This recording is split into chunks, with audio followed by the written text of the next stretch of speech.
Hello friends, Prince Edward ഐലൻഡിന്റെ മൂന്നാമത്തെ വീഡിയോയിലേക്ക് എല്ലാവർക്കും സ്വാഗതം. തുലിപ് ഗാർഡൻ പിന്നെ ബീച്ചും എല്ലാം കണ്ടതിന് ശേഷം നമ്മൾ അടുത്ത ദിവസം ഇവിടുത്തെ ഡൗൺ ടൗണിലേക്കാണ് യാത്ര ചെയ്യുന്നത്. ഒരു ടിപ്പിക്കൽ ഇംഗ്ലീഷ് ടൗൺ, പറയത്തക്ക വലിപ്പമൊന്നുമില്ല, എങ്കിലും മനോഹരമായ ഒരു കുട്ടി ടൗൺ.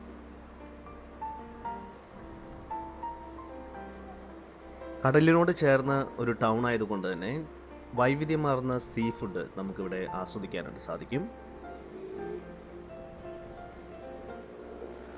മറ്റ് കനേഡിയൻ നഗരങ്ങളെ വെച്ച് നോക്കുമ്പോൾ അധികം ട്രാഫിക്കോ ഒച്ചപ്പാടുകളോ ഇല്ലാത്ത ഒരു ചെറിയ ടൗണാണ് ഷാർലറ്റ് ടൗൺ.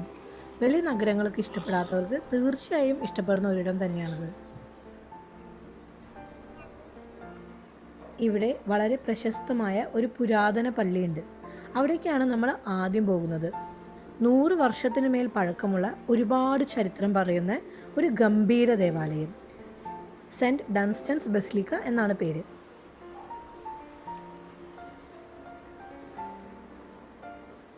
നൂറ്റാണ്ടുകൾക്ക് മുമ്പ് യൂറോപ്പിലും അമേരിക്ക, കാനഡ ഭാഗങ്ങളിലും നിർമ്മിച്ചിരുന്ന ഒരുവിധം ക്രിസ്തീയ ദേവാലയങ്ങൾ എല്ലാം തന്നെ വാസ്തുവിദ്യയിലും പ്രൗഢിയിലും ഒന്നിനൊന്ന് മെച്ചം തന്നെയാണ്.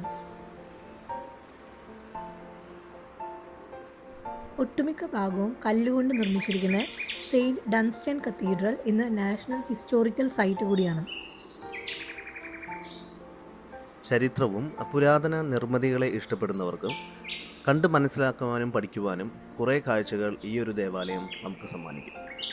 കാനഡയുടെ കോൺഫെഡറേഷന്റെ ജന്മസ്ഥലം എന്നാണ് പ്രിൻസ് എഡ്വേർഡ് ഐലൻഡ് അറിയപ്പെടുന്നത്. അതുകൊണ്ട് തന്നെ അതുമായി ബന്ധപ്പെട്ട ചില സ്റ്റാറ്റ്യൂസ് എല്ലാം നമുക്ക് ഇവിടങ്ങളിലെല്ലാം കാണാൻ സാധിക്കും.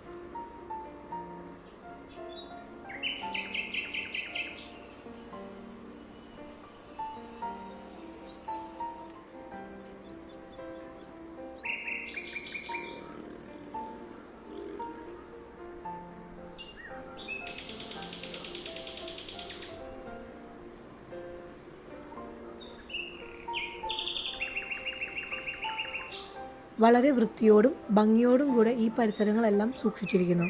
വർഷാവർഷം ധാരാളം ടൂറിസ്റ്റുകൾ ഈ ദേവാലയം കാണാൻ ഇവിടെ വരാറുണ്ട്.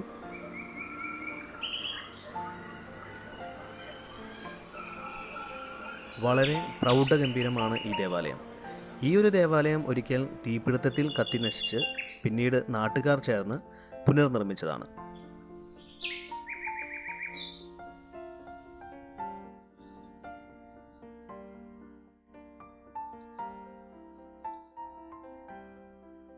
പഴയ വിക്ടോറിയൻ ഗോതിക് സ്റ്റൈലിൽ പണിതിരിക്കുന്ന ഈ ദേവാലയത്തിൽ അതിമനോഹരമായ കൊത്തുപണികളും ഈശോയുടെയും പല പുണ്യാളന്മാരുടെയും രൂപങ്ങളും നമുക്ക് കാണാം.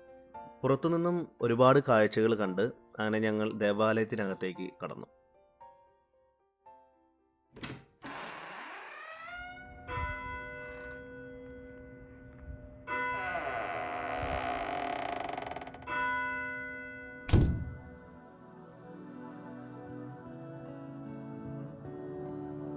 അകത്തെ കാഴ്ചകൾ നമ്മളെ ശരിക്കും വിസ്മയിപ്പിക്കും.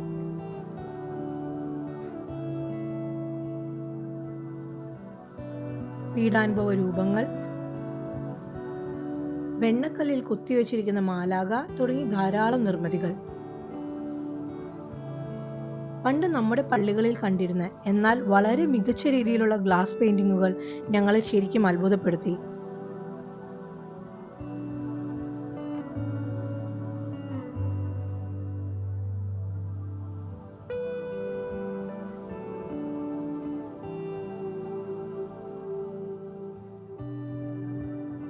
ആദ്യമായാണ് ഞങ്ങൾ ഗർഭിണിയായ മറിയത്തിന്റെ രൂപം ഒരു പള്ളിയിൽ കാണുന്നത്. അന്ന് ഞങ്ങൾ ഈ ഒരു പള്ളിയിൽ മെഴുകുതിരി കത്തിച്ച് പ്രാർത്ഥിച്ചിരുന്നു. അതിൻ്റെ അനുഗ്രഹത്താൽ തന്നെയാണെന്ന് ഞങ്ങൾ വിശ്വസിക്കുന്നു ഇന്ന് ഞങ്ങൾക്ക് ഒരു പെൺകുട്ടി ജനിച്ചു. തീർച്ചയായും ഇവിടെ വന്ന് പ്രാർത്ഥിക്കാൻ നിങ്ങൾ മറക്കരുത് കേട്ടോ.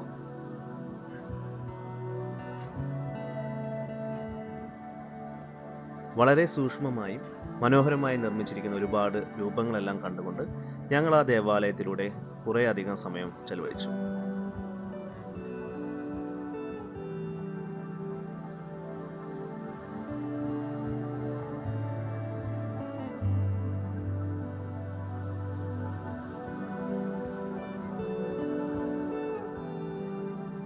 കണ്ണെടുക്കാൻ തോന്നാത്ത വിധം ഒരു വലിയ അൽത്താര, അതിൽ 23 വിശുദ്ധന്മാരുടെയും മാലാഖമാരുടെയും രൂപങ്ങൾ.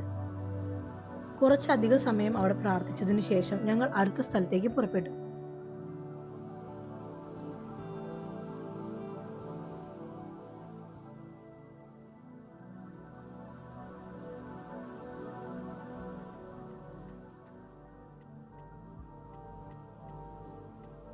നമ്മൾ വിസിറ്റ് ചെയ്ത എല്ലാ സ്ഥലങ്ങളുടെയും ലൊക്കേഷൻ ഡീറ്റെയിൽസ് ഡിസ്ക്രിപ്ഷനിൽ ചേർക്കുന്നുണ്ട്.